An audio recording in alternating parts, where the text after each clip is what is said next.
Inside New Orleans Sports with Eric Asher is the first place award winner of the 2015 New Orleans Press Club's Excellence in Journalism Award for the category of Best TV Sports Show.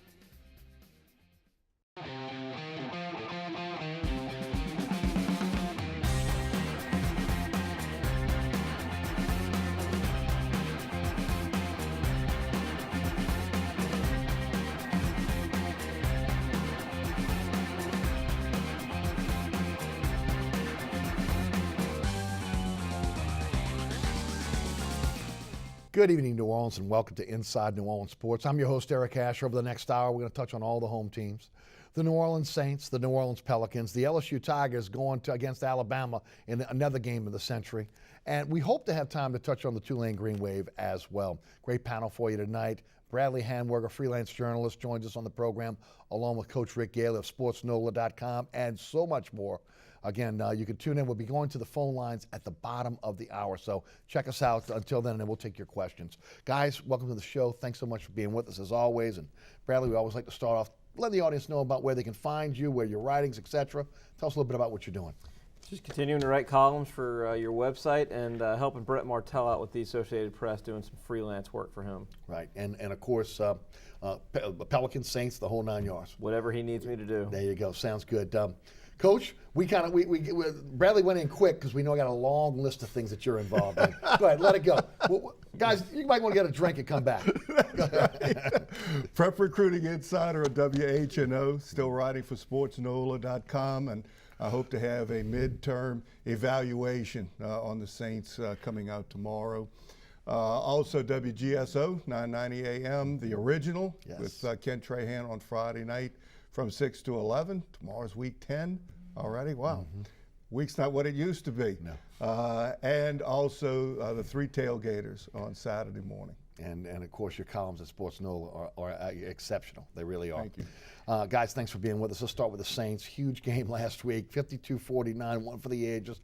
Again, we've talked about it. Coach, we've talked about it.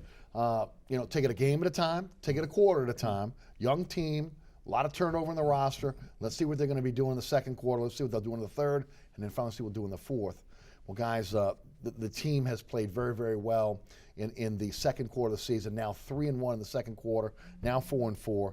And last Sunday was one for the ages, wasn't it, Bradley? It was. I've covered a lot of football games and seen a lot. I don't remember seeing anything like that, from the defense's inability to stop each other to just the bizarre ending where the Giants don't kick away. First of all, the Saints miraculously, especially knowing how Sean Payton seems to blow timeouts, have timeouts at the end of the game. Yes. They're able to stop the Giants. You get a kick that goes to the guy instead of out of bounds or away from him.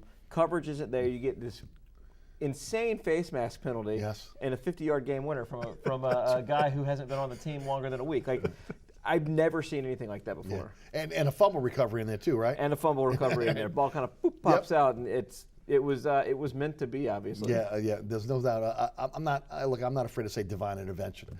But talk a little bit about that game as a whole. Stepping stone for this team, good for this team, that even though they didn't play great defense, to be able to go out there, offensively put those kind of points on the board, and ultimately come out with a win after, again, they gave up the lead. Yeah, I think from a good standpoint, it's that you gave up the lead with what, 7.5 minutes left in the game on another kind of bizarre, good defensive play by the Giants to pop the ball out from Snead and get it into the end zone. But they were able to recover from that, get down the field with a good offense, score, tie the game, and push it to that last second field goal. That's good. That shows the young players who haven't been through this before that anything is possible. And while we've been around Drew Brees and Sean Payton since 2006, we've seen most things happen. I mean, I still remember the Robert Meacham, steal of the ball in Washington. So things are possible. A lot of these young players haven't been around it, and it's good for them to see that. But I think a win like that and the emotional win glosses over the how bad the defense played and their inability. I mean, yes, they came up with a stop when they needed to, but nobody expected that. I'm not even sure they expected that on the field at the end of the game. There are problems that need to be fixed, and problems that can't be fixed, and that's just injuries, and they just have to wait on that. And I think it's just all of it kind of together. Coach, we'll get into specifics in a few minutes, but your overall thoughts on the game? It's important to look at who's improving, who isn't improving, more than the result of the game. The result of the game is a byproduct of many different factors during the course of the game. And what has been encouraging to me throughout the season, that except for the Philadelphia game, we've seen improvement by virtually everybody on the football team, including Drew Brees, who's had to alter his style of play as they've gone to a much faster release, more West Coast style, actually combining some of the route principles that they've used in the past with getting the ball out in 2.5 seconds or less. And that's affected Zach Strief, who is used to running people past the quarterback and having the quarterback step up and climb the pocket. Brees doesn't do that anymore. It's 1, 2, 3, 4, 5. His back foot hits the ground. Any hit steps are very tight, they call it. His feet aren't really moving up in the pocket, and Strief has had to adjust to that as well. And when the offensive line got healthy against Indianapolis, things started falling into place for them. Jari Evans is playing better than he did before the injury. Lolito is continuing to hold up his end of the bargain. Max Unger, tremendous. Armstead, one of the best in the league. Yes. So looking at the individual improvement and the adjustments that the team has had to make tactically and strategically to match the talent that they have now is really coming into focus and coming into play. Who would thought that this team would lead the league in pass plays of 40 yards or more? And Brees, you know, we've been concerned about his arm strength, but they lead the league in explosive pass plays, and the ball's not going more than 30 yards down the field. I think one of the bigger positives that I failed to mention was that the offense showed up. Yes. And it's been a while since we can say the offense looked like they could get a first down on every single play, and they would be able to score on whatever possession they need to score on. It has been a while. Brees said it was about being familiar, and these young guys getting acclimated to the system, the trust factor, which we've all talked about. Again, the trust factor he's had with previous receivers that we knew going into this season he would not have with so many young players, and that's part of it. But Coach, bottom line, when the offensive line's played much better recently, opening up holes for the running game, but also protecting Brees, that's a byproduct of getting the ball out quicker? Yes, that's certainly a part of it, and the offensive line is learning where he's throwing from, where the launch points are, because that's what you have to do in this style of offense, is protect the launch point with the midline of your body. You can't run anybody past the quarterback anymore. If you remember the play that he got hurt on, Strief is trying to run him past him. Brees didn't step up, and he exposed his right arm. Well, that's been an adjustment by everybody on the offensive line. You have to stay more square. You have to use the midline of your body. There's no finesse anymore in the offensive line. It's taking people on with your midline.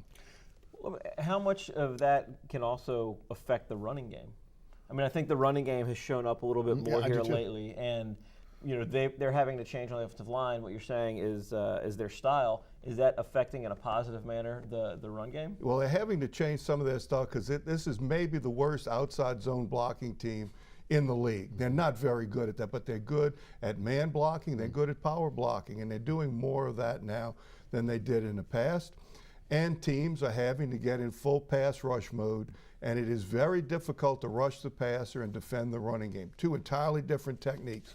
And so as defenses are presented with more and more problems, the Saints are getting better at what they need to do because of their talent and being able to adjust to that, everybody getting used to everybody as they go forward. It leaves defenses vulnerable to the running game. Well, Brees was spectacular, again, setting all kind of records. We'll throw the 7 touchdowns out there. You mentioned the big splash plays. Hitting second week in a row, 9 different receivers catching the football for him. He's back to, again, the Brees of old and trusting the wide receivers. They're going to be there. Obviously, when you look at Watson and both Colston, over 100 yards. Colston's had a tough season up to this point. He showed up. Everything seemed to be clicking for him against the Giants. But this looks like the old Peyton Brees offense. Sean Payton is taking more chances than we've seen in a while. Agreed. Drew Brees is, I think, in a rhythm that we haven't seen in a while. And I think a lot of it comes down to there is more trust now in some of these younger players. I mean, other than Colston, who has Drew thrown to this season that he's used to throwing to on the outside? Nobody. They're all new. So it's going to take a while. I mean, last year, he got hurt in training camp, and really that didn't really get better throughout the season. Sure. This year, he came in. He's got to get used to the new receivers. And I think it's getting there, and like you said, the offensive line is getting better. It's all going to come together at some point, and I think we saw that on Sunday. Now the next step is, can they do it another week? Yeah, no doubt. Coach, Kyrie Robinson goes out. They bring in Tim Hightower. I know a lot of the fans were clamoring for Pierre Thomas. Thomas subsequently signs with the San Francisco 49ers. I always, as much as I'd love to see Pierre coming back, and he is underrated as an inside running back, they were looking for more of a physical running back to replace Kyrie Robinson, weren't they? Yes, indeed. And Hightower was close to making this team. It was very close between he and Kyrie Robinson. He had a very good training camp and very good preseason. So his style fits what the Saints need. And as much as we all like Pierre Thomas, I'm not sure how much gas he has left in the tank. And when you look at the running backs that San Francisco is signing right now, they're piecing together a running back with a variety of people. So at this point, Hightower is the better choice, more physical and more gas in the tank, because he hasn't played for a couple of years, so at least he's well rested. Spiller, again, 2 weeks ago, I think he got 10 touches. Again, last week, again, 6 touches, two passes caught. They threw 4 his way. He had 4 rushes. Bradley, I think now we're going to get a chance to see C.J. Spiller. C.J. Spiller is an underrated inside runner. He ran very, very well at Buffalo when he was healthy. We know that he's a guy that has the ability to be able to turn a short gain into a touchdown or a big play. It'll be interesting to see how they're going to utilize him now, because in the past he was kind of the third down guy. Now he's going to be forced into more action. We'll see maybe much more touches out of him in both the passing and the running game. He doesn't have to carry the loads. That's good for him. His big thing is staying healthy. He missed most of training camp, and it takes a while for your legs to get back under you when you have a leg injury. And, when there's so many different options, when Benjamin Watson is all of a sudden producing like a guy that you didn't expect could produce like that, when Mark Ingram is running well, when Marcus Colston is on the perimeter getting open and catching passes like we saw this past Sunday, it's a good for a guy like C.J. Spiller, because then he can just kind of come in and come out. He doesn't have to, carry the weight of the team. And I think if he can remain healthy, he's going to be that change of pace guy that you can put in first, second, third down, and a defense is going to have to figure out what he's doing. And you're not going to know what he's doing, because he can go out of the backfield catch. He can go up the middle and run. All right. Coach, what can you add? Yeah, I think you're exactly right that he is an underestimated inside runner. He can make subtle cuts and break arm tackles, and so he's going to be more effective as we go on. Certainly the health, as you mentioned, is critical. And it's important for us to note, he's not Reggie Bush, he's not Darren Sproles, he's C.J. Spiller. Yes. He's got a unique skill set, and that's part of what's happening, is that it's taken Coach Payton longer than I expected to be able to quantify what each person can do and develop a strategy that utilizes talent.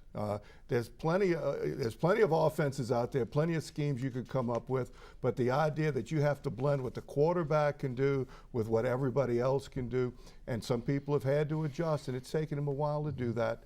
Marcus Colston is a great example. He's gone from a seam runner predominantly to now a possession receiver. He's getting between people, and it was a play in the game where he caught a short pass, planted his outside foot, turned his shoulders, and drove up the field, which is something we have never seen him do in the past. But that's his role now, and that's what they've been practicing. His West Coast style he's becoming acclimated to. So everybody's had to make an adjustment to complement each other. Let's switch to the defense, and let's start first of all with the injuries. Ellerbe is injured. Hawthorne practiced today. Kakaha's got an ankle injury. Even though Ellerbe said all last week that he was going to play with the hip injury, he did not practice this week again. They signed Mike Muhammad from the Texans. To me, that is the most critical piece on this team right now. When you look at the defensive side of the ball, you look at these linebackers. Kakaha has proven to be a ball hawk. He's proven he can rush the passer. Ellaby is irreplaceable on this team right now. Your thoughts on the linebacker position? I absolutely agree with you. He's the key that makes everything fall into place. Ellaby tackles, sometimes a rare commodity in the NFL, but he will tackle you. He's got terrific size for somebody that can cover in space, and he can cover up for people, and he can make the formation adjustments that allows Stephon Anthony to be a true inside player, and Ellaby can play where he's needed. Also, his intelligence comes into play. You can't run designer blitzes unless the linebacking group in the secondary covers up for where people are coming from.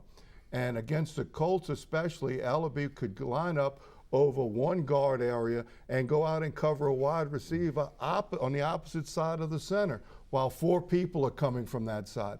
So if you don't have somebody like that that can compensate for the blitzes, you're going to have free people running down the field. And the first rule of defense is make sure they're covered. Don't just give them one. At least make them earn it a little bit. He's a key person with his unique skill set.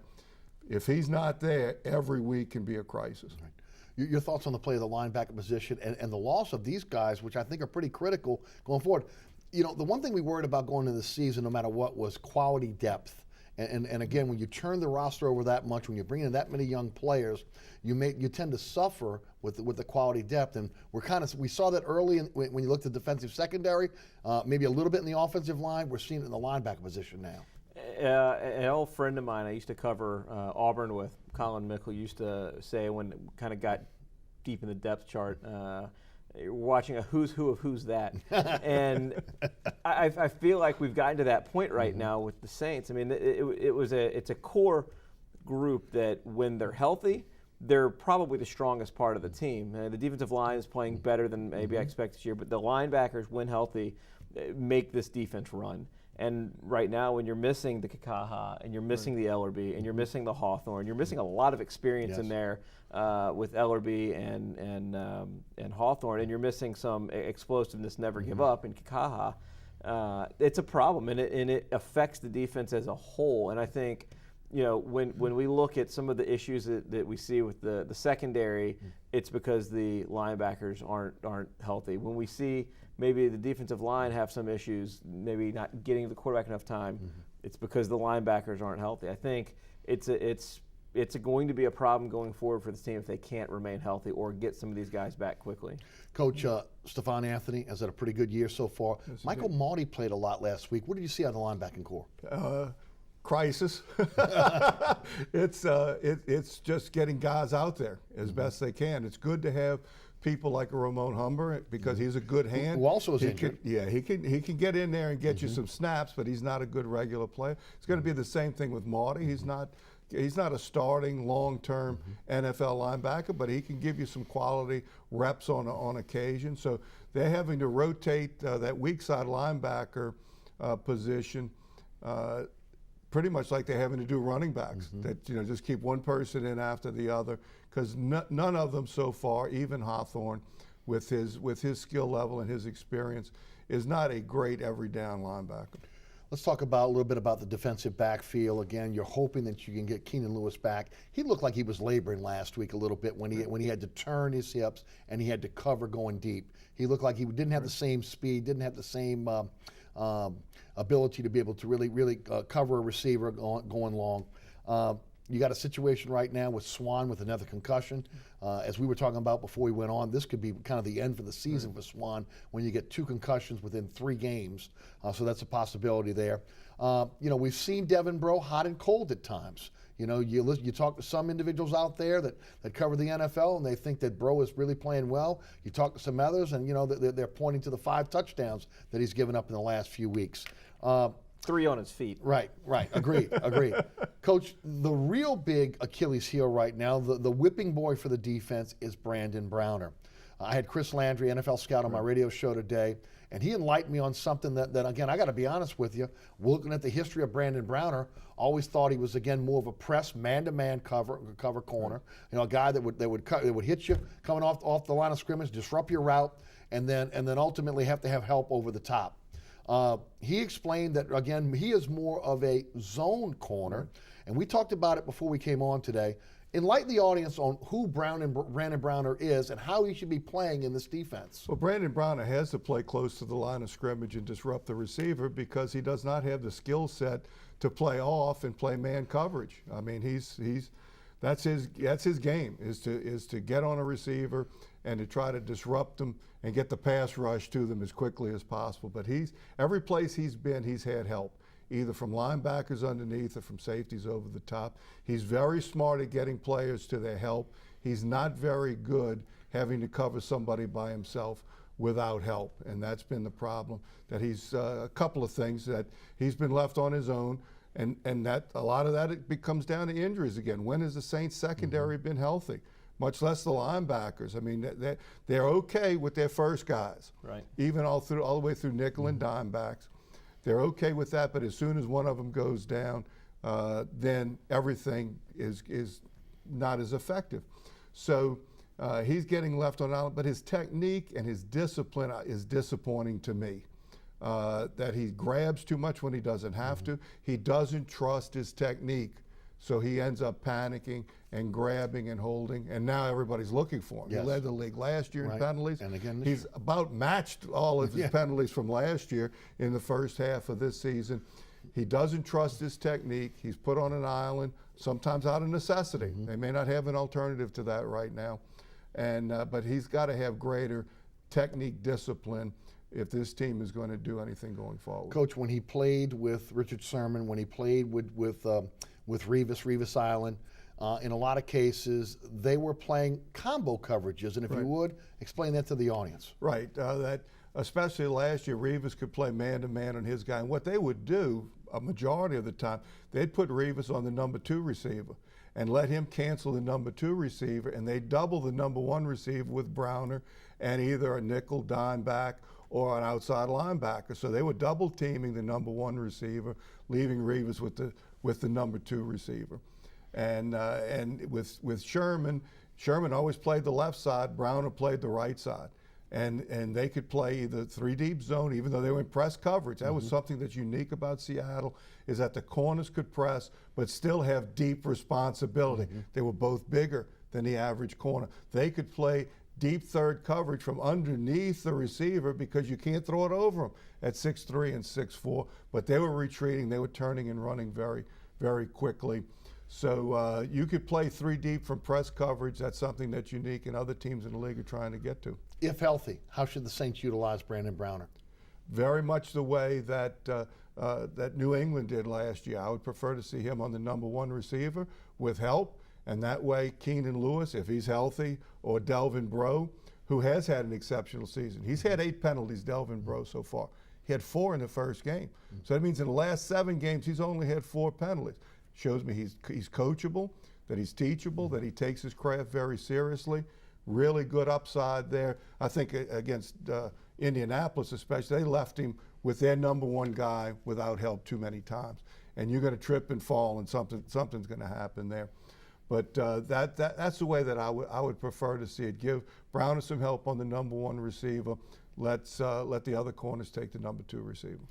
The pass rush has been better. A lot of that, again, early was moving Jordan inside with that NASCAR package. Last week they didn't do a lot of that. They did some, but not a lot. Your thoughts on just on the basic pass rush, the ability to get to the opposing quarterback?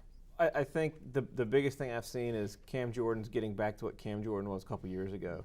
It's almost like he last season decided he hit his pinnacle. He was good to go. He was happy. He signed his contract now, and it's just you didn't see a lot of effort out of him in the preseason. You didn't see a lot of effort out of him early in the season, but something clicked here recently, and when he's playing as fast-paced and as well as he is, it opens up things for the rest of the defensive line. And I think the pressure we're seeing the Saints get in the last couple weeks is attributable largely to Cam Jordan being Cam Jordan again, and allowing the rest of his line mates to do their job. Right. I've been impressed with Davidson. Again, he's unsung. You don't hear a lot about him, not making a lot of tackles, but he is stout in the middle. Kevin Williams seemed to have found the fountain of youth over the last few weeks. You look at that. Jenkins playing much better after last year, again, out of shape, injured at times. Your thoughts on the defensive line? Everybody's pushing everybody else. Kevin Williams has been a very good player a long time, and in one of our earlier shows we talked about Kevin Williams, and I expected good things out of him. They have to watch the number of plays that he's in, but he's a solid player. Cam Jordan is the one player that could turn speed into power.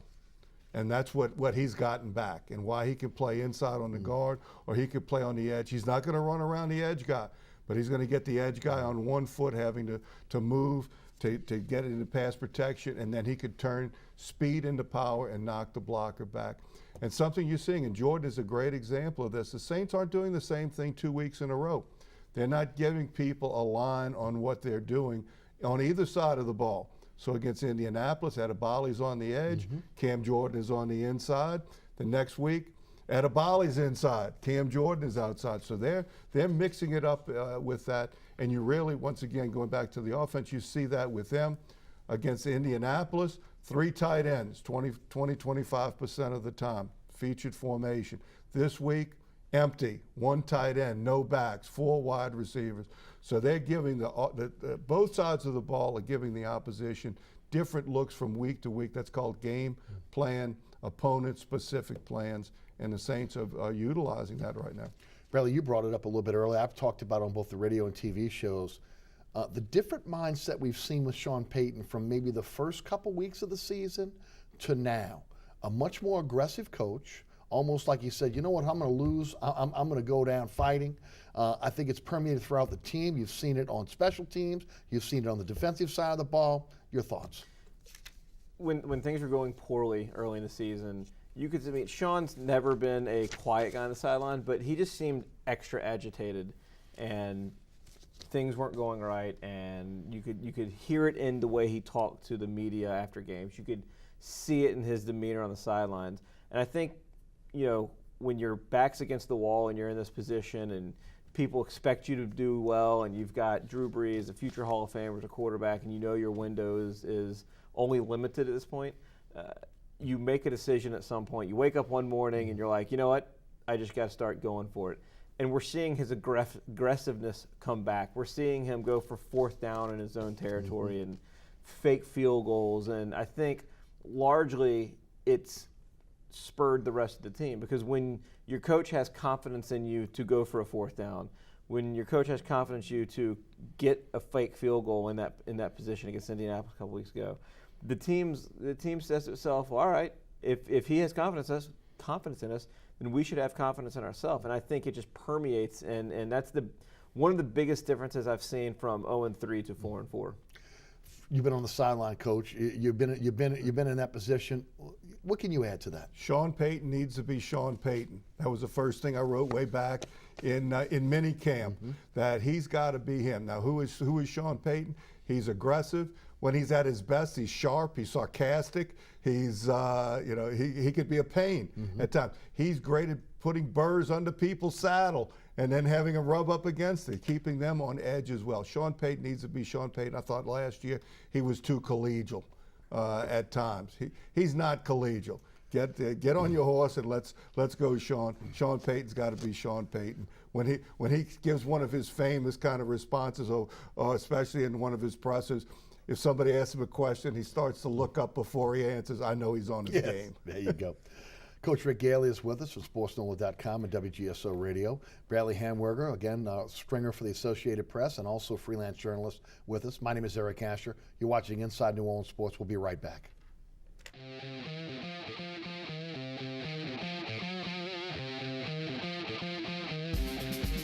Inside New Orleans Sports with Eric Asher is underwritten by...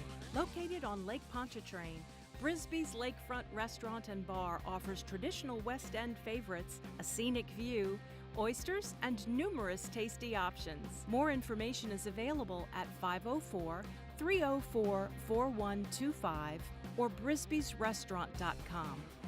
Mr. Ed's Oyster Bar and Fish House has been shucking here since 1979. Located at 3117 21st Street in Metairie, Mr. Ed's Oyster Bar and Fish House offers raw, fried and grilled oysters, as well as a range of Cajun and Creole dishes. Enjoy a dozen with a smile. WLAE is currently looking for partners to underwrite this program and other programs on our station. Underwriting on WLAE is affordable, brings exposure to your cause or company, and helps support our nonprofit mission of providing television programs that educate, inform, and inspire the viewers of Greater New Orleans and Southeast Louisiana. If you are interested in learning about program underwriting on WLAE, please contact us at 504-830-3703. Welcome back to Inside New Orleans Sports. I'm your host, Eric Asher. Each and every Thursday night right here on WLAE-TV at 6 p.m. with our live broadcast. Every Friday you have two chances to catch us. Pelican Sports Television in the New Orleans, Baton Rouge, and Lafayette markets at 9 p.m. and right back here on the mothership, WLAE at 10 p.m. every Friday night. Rick Gaille of SportsNola.com, our guest, along with Bradley Handwerger, a freelance journalist. He writes for EricAsher.com and also strings for the Associated Press. We're going to the phone lines in just a moment for you guys that have been holding. Before we do that, we're going to jump into LSU. We're going to talk some Pelicans. Do want to talk about the 2020 National Championship coming to New Orleans. Fantastic that it's coming back. Again, I didn't think it would be back because of the type of money that you have to get involved in this now. But there's a little bit of maybe a downside to this, and it's the possibility of getting the Super Bowl. New Orleans was named as a finalist for either the 2019 or 2020 Super Bowl. All cities below the Mason-Dixon line, Tampa Bay, Atlanta, Miami, and New Orleans. It's almost a given that 2019 will go to Atlanta. That means 2020 between Miami, Tampa Bay, and New Orleans. Miami's owner's putting $400 million into the renovation of his stadium down in Miami. Obviously, we'll see what's going to happen with Tampa. But as I was corrected on Twitter earlier this week by our good friend Lenny Van Gilder, the NFL is not sharing the limelight with college football when it comes to their championship game. A Super Bowl will be in the city that, again, will only hold the Super Bowl, so there is zero chance that the 2020 Super Bowl now will come to New Orleans. Here's the rub.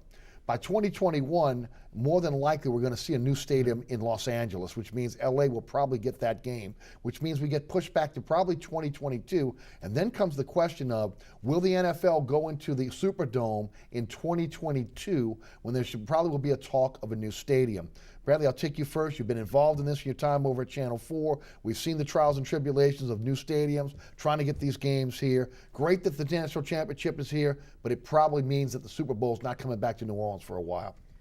I may be in the minority here, but I think the Superdome is and will be a great stadium. It, along with its location, offers something that no other stadium in the NFL offers, and that is prime real estate, close to everything, without having to cab in anywhere or come in and drive your car out to Foxborough or there's just so many places that don't fit as well as New Orleans. And you can continue to update the Superdome, and they continually do update the Superdome. I think Doug Thornton and his group over there with SMG do an absolutely spectacular job with the stadium. I think it offers a great fan experience. I think they're adding in video boards in this off season. I think that's going to be impressive. I don't know that you need a new stadium to keep the Super Bowl, because I think as long as you keep upgrading a little bit, I'm not saying stand pat, but upgrade a little bit. As long as New Orleans is New Orleans, they're going to be in the running for it, and I think they'll get it. Maybe not as often as they used to, but I think they'll still get it. Coach, I'd like to see a 6-city rotation. Right. South Florida, Texas, 2 wild cards, and New Orleans. Right. Or again, if you didn't want to do South Florida, you could do Florida or Miami. But again, that way, you get the 2 wild cards, Atlanta, maybe some of those other cities. The Texas would be Dallas and Houston. Obviously, Florida would be either Tampa or Miami, maybe Jacksonville, depending on what happens to that franchise if they don't head to London. And of course, New Orleans. And then Los Angeles would be the other one, or California, depending on going to San Francisco or Los Angeles. What are your thoughts about this and how this affects the city going forward in terms of hosting Super Bowls? I'm completely in agreement with Bradley about the value of the Superdome. What an incredible facility that is. But we're looking at it from a practical perspective. You have to look at it from the owner's perspective. You know there's going to be several new stadiums between now and 2022, and that's a reward. You build a new stadium, you get a Super Bowl. That's part of the deal. So that pressure is going to continue to go forward. Our city is actually the best for a big event. Yes. But and when you talk to people who are involved, they cannot answer or don't want to answer to you when you ask, will we have to build a new stadium? And that hesitation is telling, because that's what the owners are going to want. You could not have had a better Super Bowl than the last one that we had here. What a miraculous week. But do not underestimate these two things. The power failure was more than a power failure, and it was known throughout the country.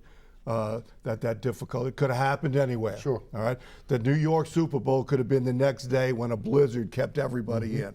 All right. So, but along with that, don't underestimate this: that the press box being on the roof and having a single elevator completely perturbed the national media. And who talks to the national media all the time? The owners. The people who vote on the thing. See, I think that may be overblown. I mean, the national media and is I'm friends with some of them. Sure. I don't think they have any pull. I mean, they can write what they want and say what they want about the press box, and there are better press boxes in the NFL. I don't know that has any major pull in whether a Super Bowl is here or not. The only downside to the dome is again. Is the terrace level, the level that you would have to blow the dome up to be able to reconfigure, maybe bring the fans a little bit closer, maybe a little bit more room with the seats. Again, obviously we're all getting bigger here in the United States. Plus, again, you really squeeze a lot of people into that terrace section. That's going to have to be looked at down the line. But I think it's almost impossible, without again totally retrofitting the dome. Let's head to the phone lines. Again, we'll go to the phone lines. We're going to talk LSU and Alabama. Also, we're going to get to the New Orleans Pelicans before the show is completed. Greg is in Houma. Greg called us at 866-3200. Hey, Greg, welcome to Inside New Orleans Sports. Hey, my question is what is the strategy or the logic behind releasing the fullback? Sean Payton's always had a fullback. I have no idea what his thought process is, and I'll hang up and listen. Thank you, Greg. Coach, you mentioned it before we went on the air. Austin Johnson is back. Yes, he's back. The trade of Akeem Hicks for Huamana Wanui, whatever it is. Glad you said Human, for Human, has diminished the role of the fullback. Austin Johnson played 30 snaps of special teams play last week, has not played a single offensive snap the last 2 weeks. The versatility of three tight ends is making the fullback somewhat expendable, but they do need Austin Johnson for special teams work. You can't take 30 plays out of and spread it around other people. But the three tight ends has made the fullback expendable right now. Brian is in Metairie. Brian, welcome to Inside New Orleans Sports. Hey, Brian. Hey, how you doing, gentlemen? Doing great, Brian. All right, I got I guess a little statement, and I'll listen to what y'all got to say about it. I realize a win is a win, and I'm glad to see that they've turned around. That things definitely looked a lot better, but it was always a but. How anybody can look at that defense and say it is one of the worst I've ever seen. You had to score 52 points to beat an inferior team with that defense. Now, although the defense is, I don't know if our defense is better, or they were just that bad. Because, I mean, Browner, he was mugging his people. He had 8 penalties. Or 4 penalties. Excuse me, he had 4 penalties just on him. I think this, I mean, I've said it before, I'll say it again, and I guess some of my friends get mad at me because it's like I'm a fair weather fan, and I'm not a fair weather fan. The offense has first stuff. The offense has first stuff. I was so glad to see that. It's a good thing that we lost that game. We lost that game last week, and our offense not won it better. I mean, but when you're in that kind of race, I don't know why people are so happy. Well, and Brian, let me get the panel to answer that. Thank you so much. I think people were happy because it was an exciting game, and the Saints end up winning. We've been on the other end. People have seen the Saints on the other end of that. Bradley, I'll take you. Your thoughts on the defense? They're fairly injured right now. Not a lot of quality depth. I talked about it earlier that obviously you're worried about that after a game, the defense after a game like last week. But let's not overlook the fact that last week was just a different game.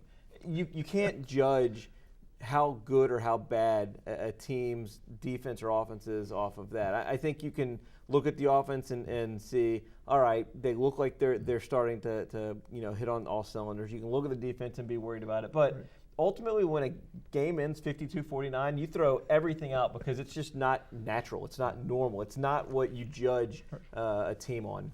Coach? And don't forget 2012. If you want to remember, what bad defense was, we can go right back to that. Thanks for that, Coach. And see some really good examples of bad defense. There's plenty of flaws with this team going forward. That's why I do not get excited anymore, because if I get excited, the opposite of that is depression, and I don't need to stand with depression right now. I'm encouraged and discouraged.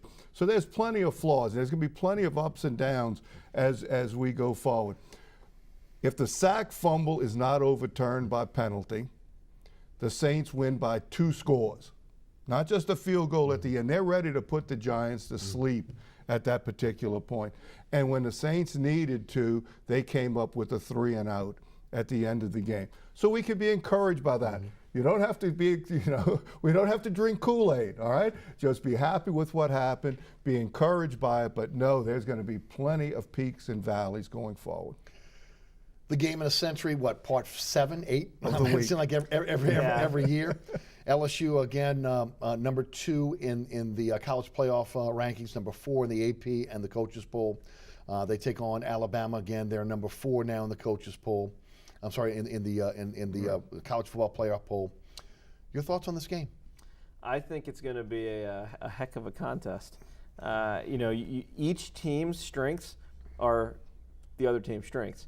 I can't wait to watch Leonard Fournette go up against that Alabama defense. I'm interested to see how Derrick Henry does against LSU's defense. I think both defenses come in with excellent run defenses, and I think the quarterback play on both teams is the question mark that you have.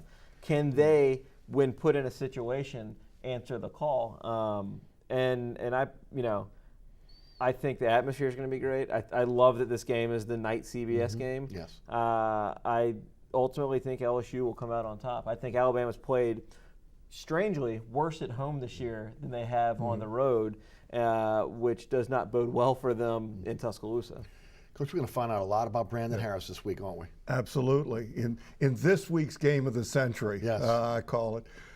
Yes, and a lot of it is going to have to do with the plan that is put in place. I think this year, not only with the maturity of Brandon Harris, because he just should not have been put in the game, in any game really, as a true freshman, but his maturity, his style, his class, his control, his confidence, I think is outstanding. But the coaching staff has done a good job of not letting him get out over his skis, just stopping. If you make a mistake, you want to put in too little as opposed to too much. And the danger this week is that they've been keeping some things in their pocket that they want to do against Alabama. And I'm hoping they don't give him too much with stuff that they have not shown so far in the past. I think a key to the game is do the Tigers offense force Alabama to keep somebody on Brandon Harris in the running game. Because if Harris can force a defender to take him on every handoff, that's one less player that they have to tackle Leonard Fournette. Yes. Now the numbers start matching up. And if the Crimson Tide refuse to put a player, or they make a mistake and don't put a player on Brandon Harris, can he make them pay by running the football? And can the receivers get separation against what has to be man coverage to get the numbers in sync with what they have to do to stop an excellent Tiger offensive line at Fournette? Can the receivers get separation so that Harris can get the ball to them down the field? So it's numbers and angles. That's what football is. And can Harris make them pay, both throwing the football on play action, making them pay when there's a mistake in coverage, and if they don't take Brandon Harris in the running game, can he make them pay with his feet? You know, Bradley, if there's been maybe one thing that the fans maybe didn't expect this season, it was the problems within the secondary. Now, Mills comes back. He should be 100% healthy this week. Obviously, that is big. Tre'Davious White still kind of limping around with the injury here. There's been some busted coverages back there. I mean, consistently. Almost to the point that I made the comment a couple weeks ago. That with these young players, they might just want to just let them loose, let them play man instead of trying to again be a little bit more exotic back there. Your thoughts on the secondary? DBU, they're going to have their work cut out for them this week against Alabama. They will. I think Alabama might have a little advantage in Kevin Steele being the defensive coordinator. He knows what's going on in Lane Kiffin's head now. He knows that Alabama offense because he went against, he helped coach against it every day in practice. And he's probably smart enough to realize that he's going to have to figure out something to do with the defensive backfield. And it may very well be just let them be kids and let them go out there and play. It's a big game. If you give them too much to worry about and think about, then they're going to be a step or two slow, and that's all that it takes in a game of this magnitude. And I'm not sold on Alabama's passing game yet. I don't think there's a Callaway with a Florida receiver on Alabama's offense right now. I think it's Derrick Henry and kind of short passes, and LSU I think can handle that. Right. Coach, what can you add, and from a schematic standpoint, what they're doing back there now, and maybe what they should do? They've had a week to prepare now, getting ready. But it's not just this stretch. That's just the game. It's the entire stretch now. Right. They've been preparing for this, not just this week, and not just last week. They've put things in during the course of the year just to use this week. DBU is a little bit overblown. They've got good players. LSU is solid and has some talent back there, but they don't have an NFL secondary. Okay, and rule number one of defense, no busts, and so you can only put in what the players can handle, whether that's man or zone.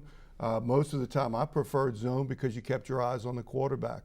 And you've got to be able to do both during the course of the season, because if the quarterback can run, you don't want to play man. You got to keep 22 eyes on the quarterback. If the quarterback's not going to be able to run, then you can play more man coverage. But make Alabama beat you. Don't give them something through a busted assignment. Make Alabama execute. And in my mind, make Lane Kiffin beat you. Because if given the opportunity, as we found out in the Ohio State game, Lane Kiffin will make some major errors because he's not nearly as good as he thinks he is. Stay with the special teams, Coach. Obviously, they said they made some changes. Again, they've had some busts there. Talk about special teams. Coverage is going to be paramount, and LSU has been spotty in the kick coverage game.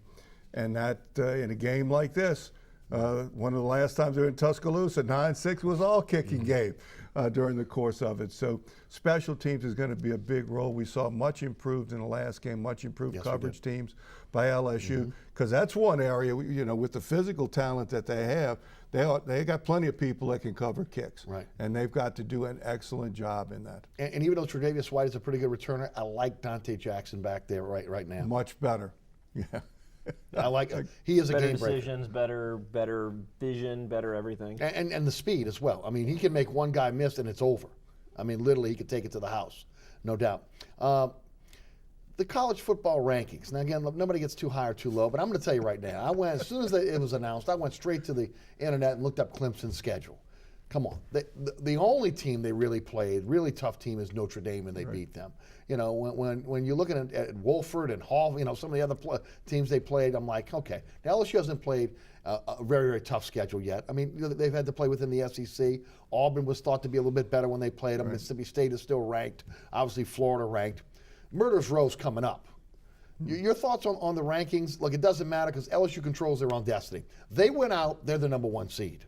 I couldn't care less about the rankings the first week of November. It doesn't matter. I mean, it helps the ratings that all of a sudden the college football playoffs come out and they're the first weekend you got the number 2 versus the number 4 team.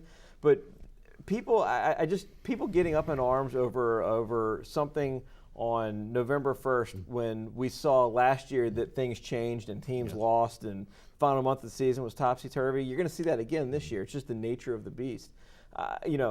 Maybe the penultimate rankings you start wondering, all right, something's wrong here. But November 1st, I'm looking at it. Okay, that's fun, and then turning aside and going on TV and watching something else. I just don't find the the energy it takes to get upset about it or get excited about it is a big thing. And I would say about Clemson is they may be one of these eye test things. They pass the eye test even if their schedule doesn't.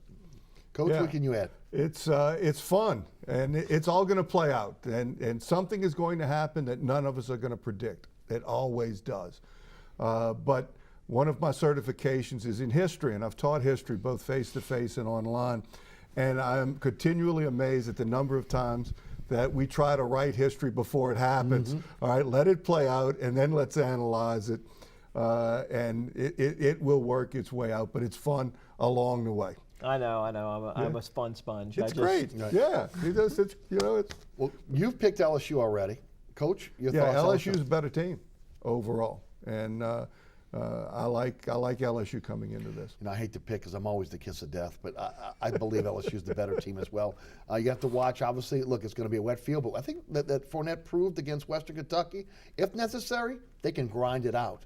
It'll be interesting to see how they're going to go against that Alabama front seven. It ought to be a great game, no matter what. Everybody is excited about it.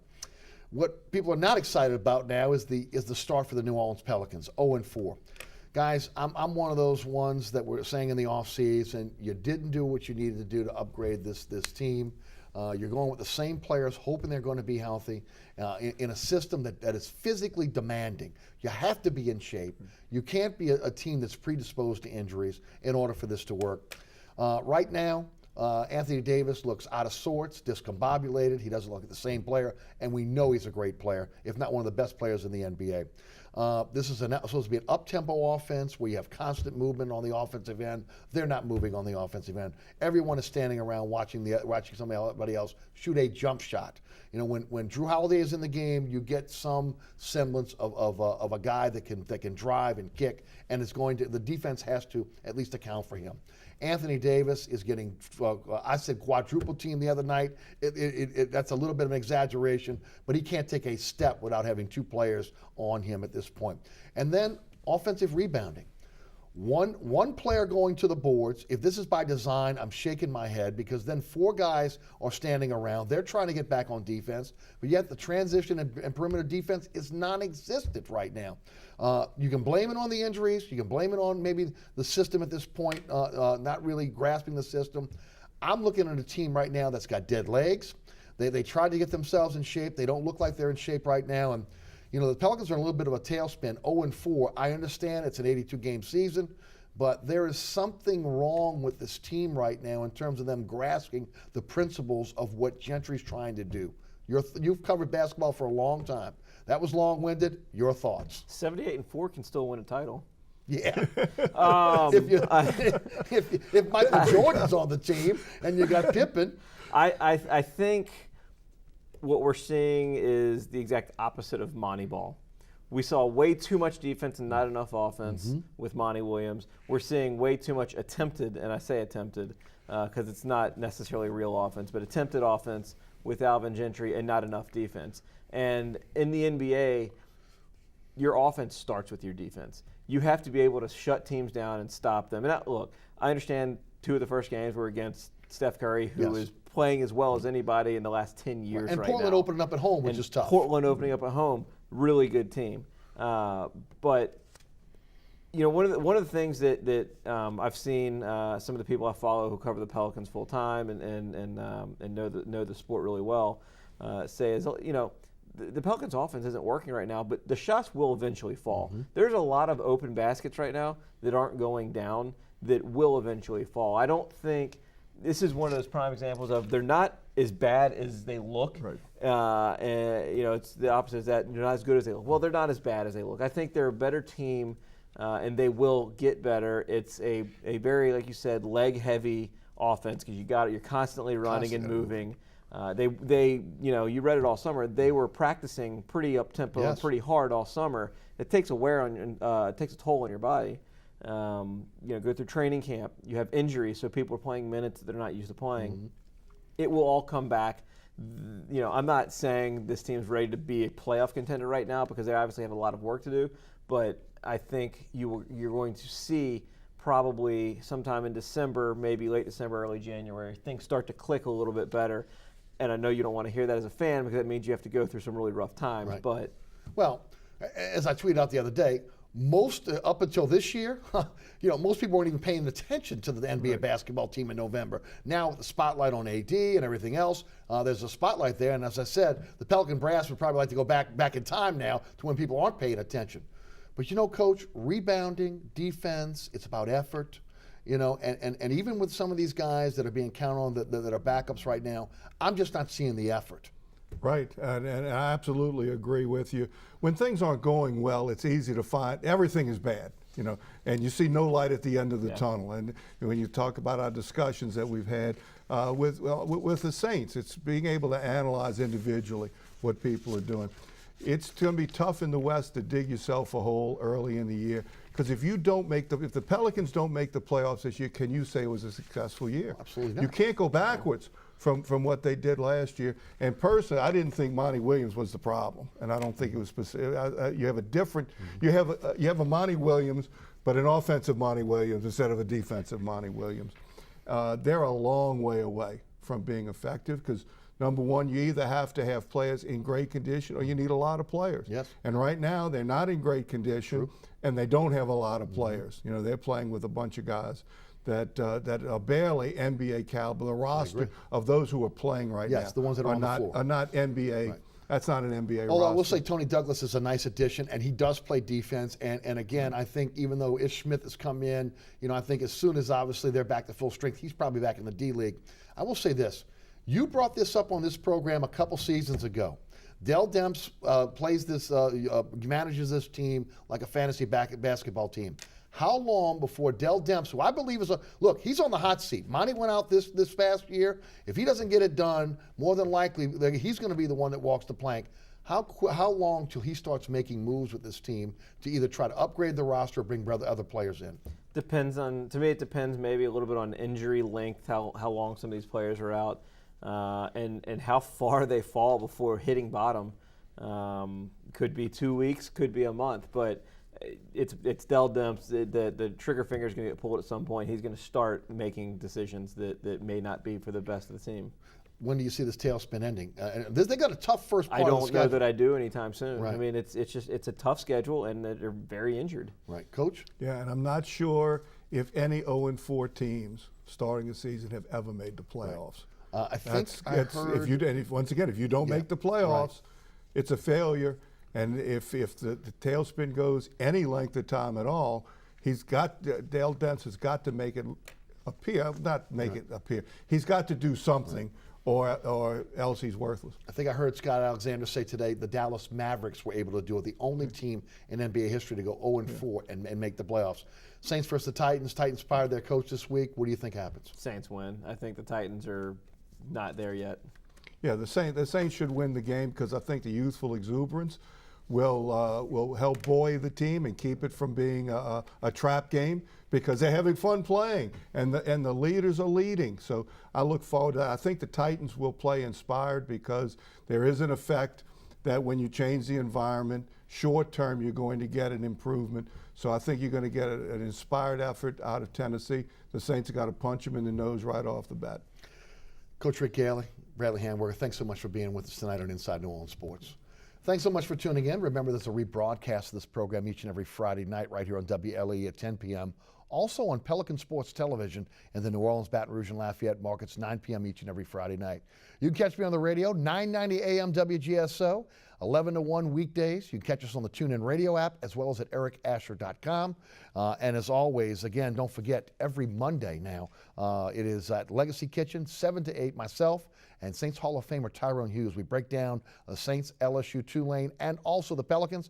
Come check us out at Legacy Kitchen on TuneIn, 7 to 8 on WGSO Radio. Special thanks to our guests, Rick Gaille and Bradley Handwerger. Also to the WLAE production staff, including Ron Yeager, Jim Dotson, Donovan Joseph, Kenny Juneau, Philip Williamson, Naila Jones, Richard King, and my director, William Hill. New Orleans, thanks so much for watching Inside New Orleans Sports. Hopefully we have a great weekend with the home teams, and we'll see you right back here next Thursday night. Have a great evening.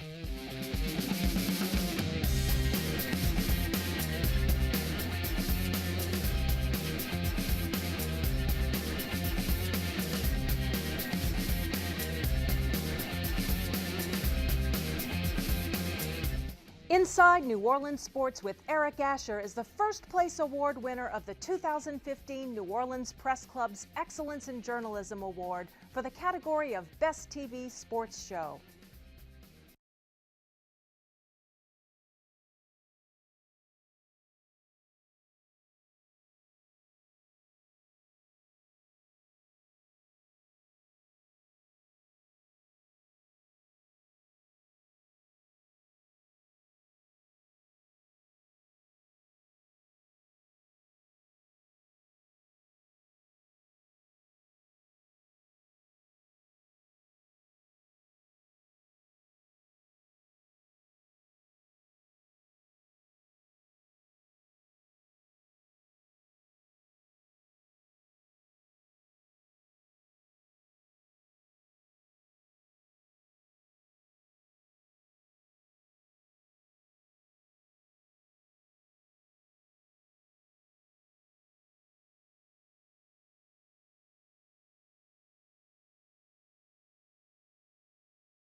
Mic check 1 2. Mic check 1 2. Mic check 1 2. Mic check 1 2. A B C D E F G H I J K L M N O P. T R S